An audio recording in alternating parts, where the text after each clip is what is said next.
लेनी होगी तो आप ले सकते हैं। हम जानते हैं कि अपनी वर्तमान सरकार और हमारे देश के प्रधानमंत्री श्री नरेंद्र मोदी जी के नेतृत्व में पिछले 12 वर्षों से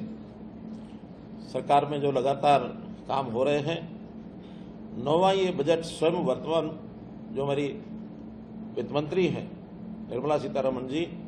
उन्होंने इन कंटिन्यूएशन 12वां ये बार बजट का उन्होंने भाषण दिया और उसमें हर बार निश्चित रूप से जैसे बजट में आंकड़े होते हैं वो तो थे ही, लेकिन इस बार तो एक विजन ये भी रखा गया है कि किस विजन से हमको आगे बढ़ना है। बजट के आंकड़े 1 वर्ष के लिए होते हैं, लेकिन उसमें 5 वर्ष की योजना ये बताई जाती है और विशेष तौर पर इस बार 16वां जो फाइनेंस कमीशन की रिपोर्ट थी उसको भी स्वीकार किया गया, वो 5 वर्ष के लिए होती है। विजन जो है इस बार 25 वर्ष का ये अपने सामने रखा गया है। अगर ठीक 25 वर्ष नहीं कहूं तो 2047 तक का विजन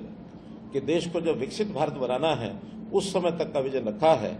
और इसमें चूंकि पहली बार कर्तव्य भवन में ये बजट तैयार हुआ, जिसको हम वित्त मंत्रालय का भवन कहते हैं, वो इस बार कर्तव्य भवन से नाम से जाना जाता है, वहीं ये बजट तैयार किया गया। सरकार के जितने भवन हैं आगे वो कर्तव्य भवन से जाने जाएंगे। तो जैसा वित्त मंत्री जी ने भी वर्णन किया कि विशेष प्रकार के 3 कर्तव्यों को लेकर के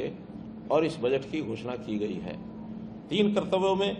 सबसे पहला कर्तव्य उन्होंने सामने रखा कि जो हमारी देश की आर्थिक स्थिति है, दुनिया के संदर्भ में हम आज कहाँ खड़े हैं और हमको कहाँ पहुंचना है। तो जो आर्थिक आंकड़े हैं और आर्थिक जो स्थिति होती है मजबूत, जिस देश की आर्थिक स्थिति होगी वही दुनिया में आगे बढ़ पाएगा। आज भारतवर्ष दुनिया की 4थी आर्थिक स्थिति है और बहुत शीघ्र वर्ष 2 वर्ष में ही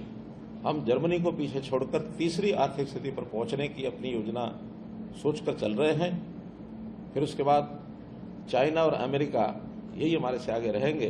तो दुनिया में जो ऐसे पिछले यानी कंट्रीज में दुनिया के जो 250 देश है उसमें हम बहुत पीछे माने जाते थे, आज भारतवर्ष के अग्रणी 4-5 देशों में भारत का नाम गिना जाता है। हम और आगे कैसे बढ़े, दुनिया में अपना स्थान बने। तो एक तो आर्थिक स्थिति को लेकर के पहला विषय तो ये था, और दूसरा विषय देश के अंदर इंफ्रास्ट्रक्चर कैसे बने, हमारा उद्योग कैसे पनपे, उसमें कैसे रोजगार मिले, ये दूसरा पहलू जो सेकंड जिसको दूसरा कर्तव्य उन्होंने कहा इस रूप में रखा गया। और तीसरा कर्तव्य अगर उन्होंने बोला है तो वो है कि हमारे जो ऐसे डिजर्विंग ऐसे सोसाइटी के सेक्टर्स हैं, गरीब है, महिलाएं हैं, किसान हैं, युवा हैं, अथवा जो भी पिछड़ापन ऐसा माना जाता है कि कुछ वर्गों में रह गया है, ऐसे लोगों की सहायता करते हुए और कौन से सेक्टर जिसके अंदर विशेष प्रावधान किया